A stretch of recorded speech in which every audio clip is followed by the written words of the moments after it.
CYC is a free channel, presents the Word of God for everyone.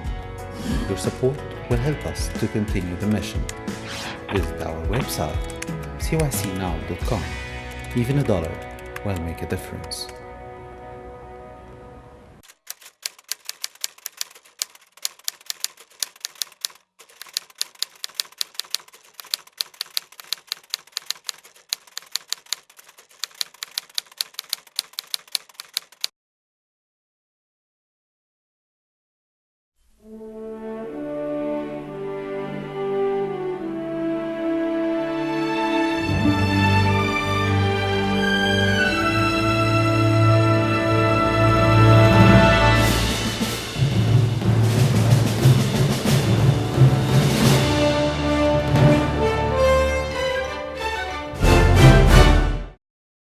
Man pulling on my arm, who was a member, he was the preacher of this church. Do I believe in Jesus Christ? He's here.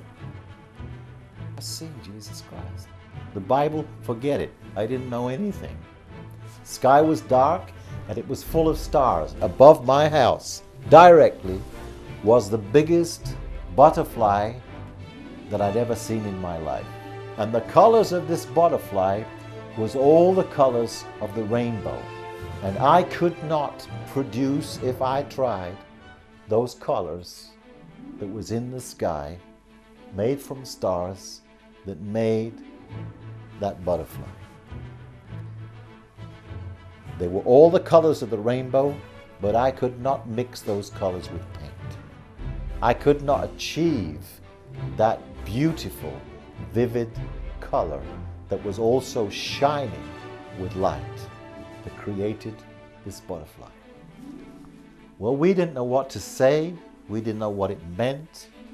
We asked people who lived around us, did anybody see it? Nobody saw it. So I'm going to race you forward, because it'd take a lot of tape time to tell you all the miraculous things that's been going on. But we came back to England. We rented a house in England. We were relatively poor now because this hand was $50,000. Jesus made sure that I had no money.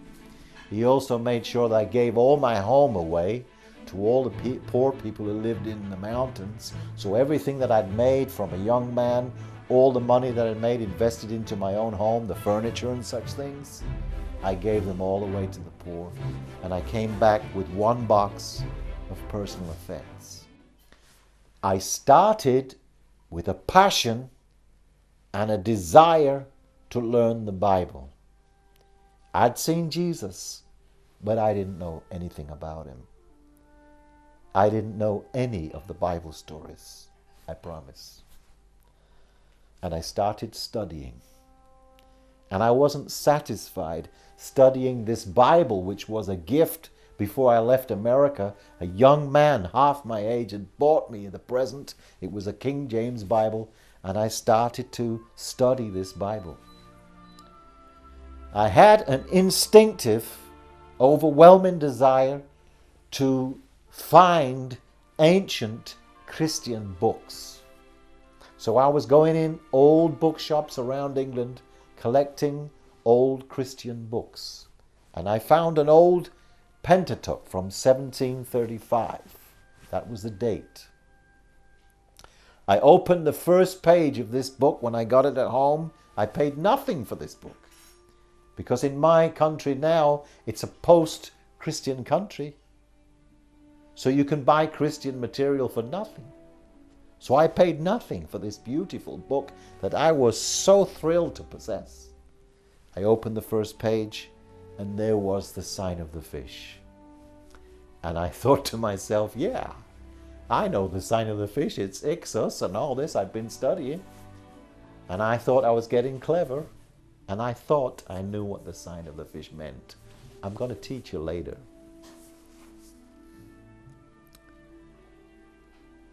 I turned over the second page, and there was a butterfly.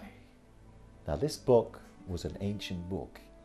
It didn't have any modern printing techniques inside of it. It was black and white printing. It was copper plate printing, where they used to carve or etch the illustrations into copper plates, roll ink over the top, and that plate would be pressed down onto the page, and that would be the image. This image, which was made in that style, was a butterfly, and I fell from my chair onto my knees, and I cried like the time I saw Christ, which was a year ago now. And I called out my wife. I said, "You will not believe what I've just found in this ancient book." And she said, "What? What's happened now?" I said, "Come and see. Just come and see the second page in this book. You will not believe." And she said, "What is it?" I said, "There's a butterfly. And underneath the butterfly, in Old English writing, it said, the ancient apostolic sign of resurrection." Well, she said, "What does that mean?" I said, "I ain't sure, but I'm sure going to ask some questions.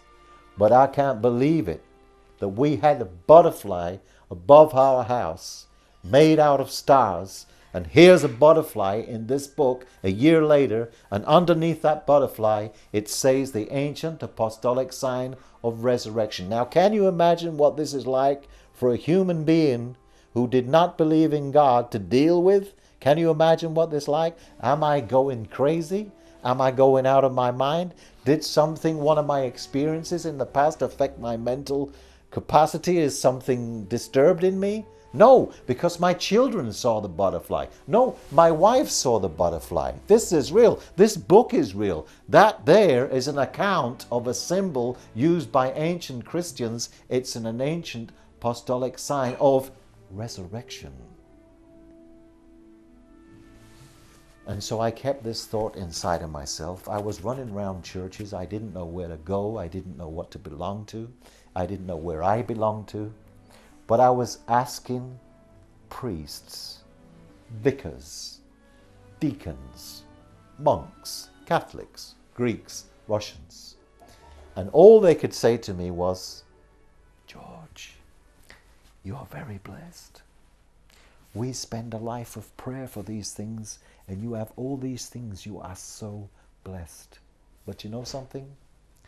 I didn't want anybody to tell me that I was blessed. No, I wasn't looking for that. I think I understood that I was blessed. What I was looking for was a monk or a priest or a bishop to say, "George, it's okay. These things happen. They're rare, but they happen. We have many accounts. There's this guy, there's this woman in 19 so-and-so, in 18 so-and-so, in 17, but I didn't get that. I always got, "You're very blessed." I couldn't get the answer I was looking for, that there are others who have experienced this. I wanted to find someone to sit with him and say, "George, you're okay. These things are extraordinary. These things happened." And so I joined a church, the Anglican Church. I joined the British Baptist Church, then the Methodist Church, the Jehovah's Witnesses, and I kept on studying, and the Mormons, and I kept on studying. And then I heard a word that I never heard before in my life, Orthodox. And I became Orthodox. I became part of the the Syrian Antiochian Orthodox Church. I stayed there for a long while. I'd been in these other churches a long while. We're talking 10 years on.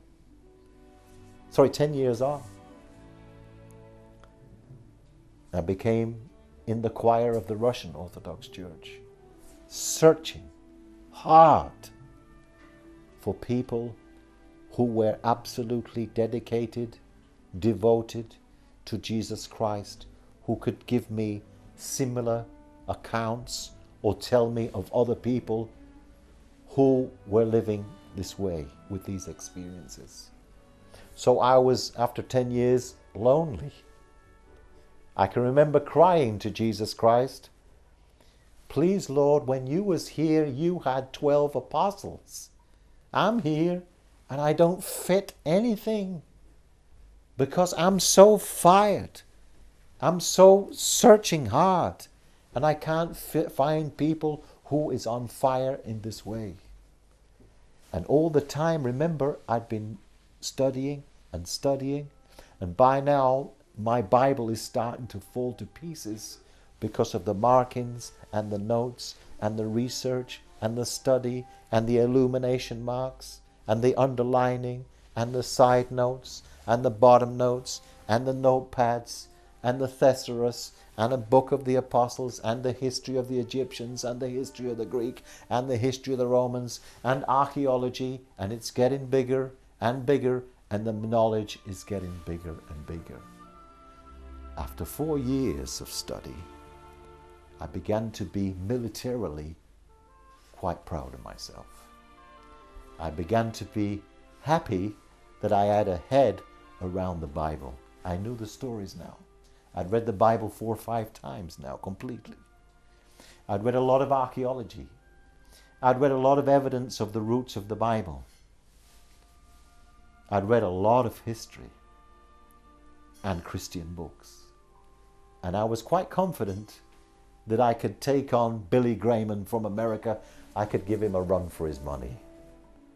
Because what Jesus Christ knew about me is I would take the Bible to pieces. Because he knew that's exactly the man I was. He knew I would slice it up and dissect it. Because he knew that that's the man I was in the military. Whenever I went away on a course, on an education course to become qualified in another subject, I came back a master of those subjects. That was my way. And he knew I would do the same with this Bible. And he knew I was proud, and he knew I was looking for a high score in the class of Bible study. Yeah, I was. I was serious. I'd seen Jesus. I'd seen a butterfly above my house. I was deadly serious, and I needed to know everything. And after 4 years of him playing with me that I wasn't aware of, I asked Jesus Christ a question. Yeah. But I'm going to tell you a secret. When you talk to Jesus Christ, you talk to him like he talked to me. Straight into the heart and straight from your heart. That's how you talk to Jesus. And I said to Jesus from my heart, please, Lord, can you tell me something? Now, before I go into this story, I want you to realize and see my humanity and see my pride. I want you to see that my question was a loaded question. I hope you know what is meant by a loaded question. That's a question that's got something hidden inside. There's some pride hiding there. And I said to Jesus, can you tell me, please, why you chose apostles that were fishermen?